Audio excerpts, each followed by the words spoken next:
तो नमस्कार दोस्तों, मैं हूं उद्देश्य AK यूडी। आपको वेलकम करता हूं अपने YouTube channel let's get spiritually awake. तो आज मैं सोच रहा था कि आज हम कुछ इंटरेस्टिंग फैक्ट्स और कुछ कहानियाँ डिस्कस करते हैं हनुमान भगवान जी से रिलेटेड, जो काफ़ी लोगों को नहीं पता होगी। कि जैसे कि फॉर एग्ज़ाम्पल हम बहुत लोग ये समझते हैं कि सिर्फ विष्णु जी का ही एक अवतार है जो धरती पे आया है, और विष्णु जी एक ऐसे भगवान है जिनका अवतार धरती पे अवतरित हुआ है। लेकिन ऐसा नहीं है। जो शिव भगवान है, हमारे शंकर भगवान महादेव, उनके भी बहुत सारे रूप धरती पे आए हैं। और हनुमान जी 11वें रुद्र अवतार थे शिव जी के। तो मतलब शिव जी ने धरती पे अवतरित हुए थे हनुमान जी के रूप में एज 11 रुद्र अवतार। तो हम बोलते हैं। उसके अलावा जैसा कि आप लोग जानते होंगे कि उनकी मम्मी का नाम अंजलि था, लेकिन जैसा बहुत लोगों को नहीं पता कि हनुमान जी की माँ को जो अंजलि थी, उनको एक श्राप मिला हुआ था जिससे उनको पुत्र की प्राप्ति होनी थी। तो उन्होंने कई सालों तक कड़ी तपस्या की शंकर भगवान जी की, और उनसे वर मांगा कि उनको पुत्र की प्राप्ति हो। उसके बाद उन्हें पुत्र की प्राप्ति के अंश के रूप में जो हनुमान जी जब अवतरित हुए थे, तो ऐसा बोला जाता है हनुमान जी ने अपनी माँ का जो कर्ज होता है, मतलब देखिए ऐसा होता है ना कि माँ तो माँ होती है, लेकिन माँ के कर्ज को दूर करने के लिए हनुमान जी का अवतरण, अपनी माँ का जो कर्ज था, जो उनकी माँ को श्राप मिला होता, उसको तोड़ के उन्होंने जन्म लिया था।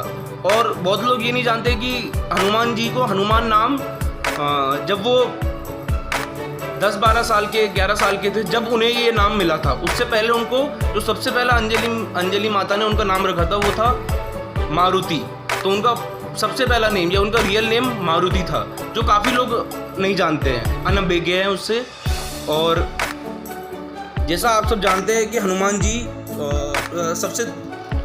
को महाबली माना जाता है। हनुमान जी को सबसे महाबली माना जाता है। और गदा युद्ध होता है, गदा युद्ध में उनसे मतलब श्रेष्ठ कोई आज तक योद्धा नहीं है जो गदा युद्ध में उनसे जीत सके। और वो पवन पुत्र थे, मतलब जो पवन देवता थे उनके पुत्र थे। इसके अलावा और बहुत सारी इंटरेस्टिंग चीज़ें हैं जो हनुमान जी भगवान को बहुत पूजनीय बनाती हैं। जैसे कि एक इंसिडेंट था, एक छोटा सा इंसिडेंट आपके साथ शेयर करूँगा। जो श्री राम जी के गुरु जी थे, वो एक बार गुस्सा हो गए थे, रुष्ट हो गए थे हनुमान जी से। तो उन्होंने श्री राम जी को आदेश दिया कि आप इन्हें दंड स्वरूप, मतलब श्री राम जी को ऑर्डर किया कि आप इन पे तीर चला दीजिए हनुमान जी को एज अ पनिशमेंट देने के लिए। तो वो अब जब श्री राम जी अपने गुरु का तो आदर करते ही थे, वो मर्यादा पुरुषोत्तम थे, तो वो कितना डिसिप्लिन करते थे, वो मना तो कर नहीं सकते थे उनको, तो उन्हें वो मानना ही पड़ा। और उन्होंने तीर चला दिए, मतलब उन्होंने अपने जिस अस्त्र से उन्होंने रावण जैसे त्रिलोकचारी जो तीनों लोगों का मालिक था, उस रावण को मारा था, तो वही उन्होंने अस्त्र हनुमान जी पे भी चला दिए। लेकिन हनुमान जी ने अपने सच्चे मन से, सच्चे आस्था से, सच्चे दिल से, सच्चे मन से उन्होंने श्री राम का नाम लिया, और वो सारे अस्त्र एक के बाद एक असफल होते गए, आप कह सकते हैं। और असफल होने के बाद हनुमान जी को कोई भी एक भी खरोच नहीं आई उन तीरों से, क्योंकि उन्होंने श्री राम का नाम अपने मन में गुनना शुरू कर दिया था। तो ये कहानी हमें ये सिखाती है कि अगर आपको कोई पूजनीय है, तो आप उन्हें सच्चे में, अगर आप किसी को अपना पूजनीय मानते हैं या किसी को आप अपना ईष्ट मानते हैं, तो आपको भक्ति सीखनी चाहिए। तो हनुमान जैसी सीखनी चाहिए, रावण जैसी नहीं सीखनी चाहिए। क्योंकि रावण जो थे, उनसे बहुत चीज़ें ऐसी हैं, वो भले ही राक्षस थे, लेकिन उनसे बहुत चीज़ें ऐसी हैं जो हम सीख सकते हैं, और बहुत चीज़ें ऐसी हैं जो हमें उनके कैरेक्टर से नहीं लेनी चाहिए। तो एक उनमें खराब आदत थी, क्योंकि रावण भी भक्त थे महादेव के, उस पर्सपेक्टिव में कह रहा हूँ। और हनुमान जी राम जी के भक्त थे, तो कि जो एटीट्यूड था, एटीट्यूड एक बहुत बड़ी प्रॉब्लम हो जाती है आज के लाइफ में या आज की जनरेशन के लिए। तो आपको हमेशा अपना एटीट्यूड ठीक रखना चाहिए। एटीट्यूड हमेशा आपको हनुमान जी जैसा रखना चाहिए, क्योंकि अगर आप रावण जैसा एटीट्यूड रखेंगे तो कहीं ना कहीं कभी ना कभी आपका अंत जरूर होगा।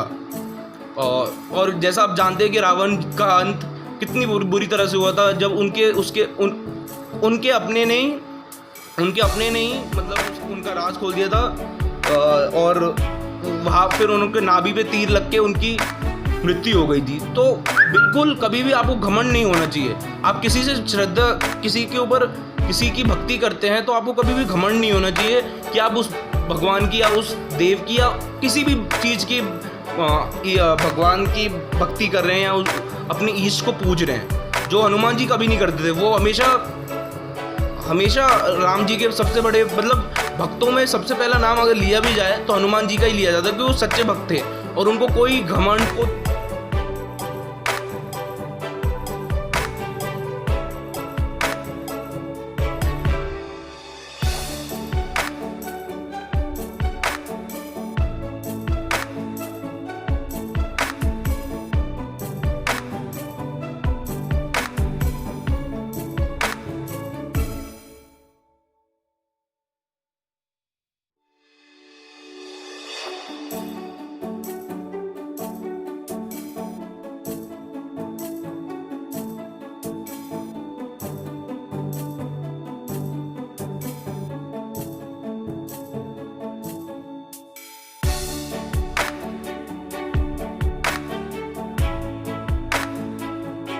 बस वो अपना ध्यान और अपनी साधना सिर्फ राम जी पे साध के रखते थे। और इसके अलावा एक और इंसिडेंट है जो काफ़ी लोगों को नहीं पता होगा, कि एक बार सीता माता जी ने उन्हें बताया कि वो सिंदूर लगाती हैं राम जी की लंबी उम्र की। ये तो एक इंसिडेंट था जो उन्हें बताया। हनुमान जी ने इसके बाद अपने पूरे शरीर पे सिंदूर लगा लिया, और इसलिए आजकल आप देखते होंगे कि कुछ मंदिरों में हनुमान जी को सिंदूर लगाने की प्रथा है। तो ये प्रथा इसलिए शुरू हुई थी क्योंकि सीता माता ने जब उन्हें बताया कि मैं उनकी लंबी उम्र के लिए अपने यहाँ पे अपने इधर की तरफ मांग में सिंदूर भरती हूँ उनके नाम का, तो हनुमान जी ने अपने ईष्ट के लिए, अपने देव के लिए, अपने स्वामी के लिए पूरे शरीर पे उन्होंने सिंदूर लगा लिया था। इसलिए सिंदूर चढ़ाने की प्रथा हनुमान जी को आज भी है और अभी तक है और आगे भी चलती रहेगी। तो ये एक चीज़ है कि ये एक इंसिडेंट था जो काफ़ी लोगों को नहीं पता है। उसके अलावा हनुमान जी, जैसा हम सब सोचते हैं कि हनुमान जी सिर्फ ताकतवर थे, नहीं, वो ताकतवर के साथ साथ ज्ञानी भी बहुत थे। उन्हें बहुत ज्ञान मिला था। उनको इवन सीता माता जी से भी काफ़ी ज्ञान मिला था। अगर आपने हनुमान चालीसा ध्यान से सुनी हो तो उसमें आखिरी कुछ जब वो ख़त्म होने वाली होती है, उसमें ये एक लाइन होती है, अष्टदेव नवनिधि के दाता जानकी माता। तो मतलब उन्होंने जानकी माता जी ने मतलब जानकी माँ मतलब सीता माता जी ने उनको कुछ अलग ज्ञान, कुछ नीतियाँ दी थी, कुछ एक बहुत सीक्रेटिव, बहुत एक अच्छा ज्ञान, एक्सट्रीम ज्ञान दिया था जो हर किसी को नहीं पता होता है या जो हर किसी के पास नहीं होता है। तो वो उन्हें इसलिए दिया था क्योंकि वो जानती थी कि ये सच्चे भक्त हैं। और ये तो इससे आपको ये पता चलता है कि वो सिर्फ शक्तिशाली नहीं थे, लेकिन वो सबसे ज़्यादा बुद्धिमान भी थे और सबसे ज्ञानी भी थे। तो वो बल में तो सबसे पारंगत थे ही, पर बुद्धि में भी हनुमान जी किसी से कम नहीं थे। तो गाइस, यही थे कुछ इंटरेस्टिंग फैक्ट्स और कुछ कहानियाँ हनुमान जी से रिलेटेड जो हमें इंस्पायर करती हैं कि हमें भी उनकी तरह ही अपने ज़िंदगी में एक पर्पस, जैसे कि हनुमान जी किसी, जैसे हमारे लिए साधना होती है, जैसे उनके लिए जो राम जी उनके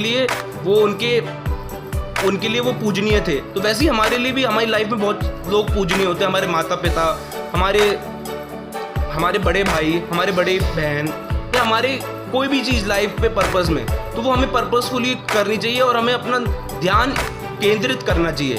देखिए, अगर आपको ध्यान केंद्रित करना सीखना हो तो हनुमान जी से अच्छा आपको ध्यान केंद्रित करना कोई नहीं सिखा सकता, क्योंकि उन्होंने जीवन भर अपने इष्ट देव, अपने पूजनीय पे ध्यान रखा हुआ है, ध्यान करके, और वो अभी भी ध्यान में है और उन्हें अभी भी ऐसा बोला जाता है। एक और फैक्ट भी है ये कि वो अजर अमर है, कि कलयुग में भी पुराणों के हिसाब से मैं आपको बता रहा हूँ, वेद पुराणों के हिसाब से, कि वो अजय अमर थे और वो कलयुग में भी, अभी इस समय में कलयुग का समय है, अभी भी वो धरती पे ही मौजूद है। तो गाइस, ये थे कुछ इंटरेस्टिंग फैक्ट्स और कहानियाँ हनुमान जी से रिलेटेड, जो हमें मोटिवेट करती है, जो हमें इंस्पायर करती है, जो हमें उनकी तरह बनने के लिए, उनके कुछ पहलू को, कुछ ज़िंदगी के पहलू को हम अपनी ज़िंदगी में उतारने के लिए हमें इम्पोर्टेंट लगती हैं, हमें उन चीज़ों को अपनी ज़िंदगी में भी उतारना चाहिए। तो गाइस, ये था इंटरेस्टिंग फैक्ट्स और स्टोरीज़। प्लीज़ मेरे चैनल को सब्सक्राइब करें, let's get spiritually awaken with Judy को, और शेयर करें जितना वीडियो इसको आप शेयर कर सकते हैं, और प्लीज़ सब्सक्राइब करें मेरे चैनल को, प्लीज़ सब्सक्राइब करें। आपका सपोर्ट ही इस चैनल को ग्रो करने में मदद करेगा। जय श्री कृष्णा, जय हिंद, वंदे मातरम।